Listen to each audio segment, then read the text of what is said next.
তিস্তা সহ উত্তরের বেশিরভাগ নদী এখন পানি শূন্য।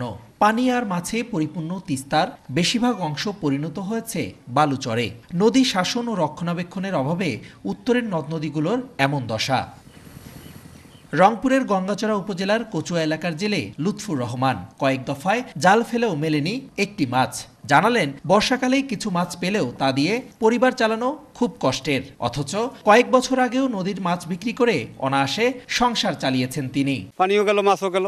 পানি যখন একটু আসবে বেশি বর্ষাকালে, দু একটা মাছ আইসি, ওই ওই ওই মাছ দিয়ে তো আমাদের জীবন বাঁচবে না। একটা সময় তিস্তা, ব্রহ্মপুত্র, ধরলা, দুধকুমার সহ উত্তরের নদ নদীতে 25 থেকে 27 প্রজাতির মাছ পাওয়া গেলেও এখন মেলে মাত্র 3 থেকে 4 প্রজাতির। অনেকেই পেটের দায়ে বাধ্য হয়েছেন পেশা পরিবর্তনে। এখন মনে করেন যে পানিও নেই, মাছও নেই, এখন অন্য কাজ করি, কৃষি কাজ করি। পানি নাই নদীতে, যার কারণে এখন মাছ পাওয়া যায় না। মাছ অনেকে আগতে মারছিলাম, মারি খাসি, নিজেও খাসি, অন্য করে দিছি।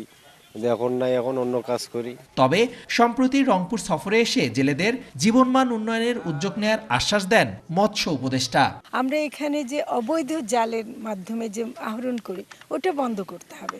ওগুলি যদি বন্ধ করি তাহলে আমাদের মাছের সরবরাহ বাড়লে এবং আমাদের জেলেরা বা মৎস্যজীবীরা যদি তারা করতে পারেন, তারা আর কাঁদবেন না। রংপুরে তালিকাভুক্ত জেলে পরিবারের সংখ্যা 13,105টি।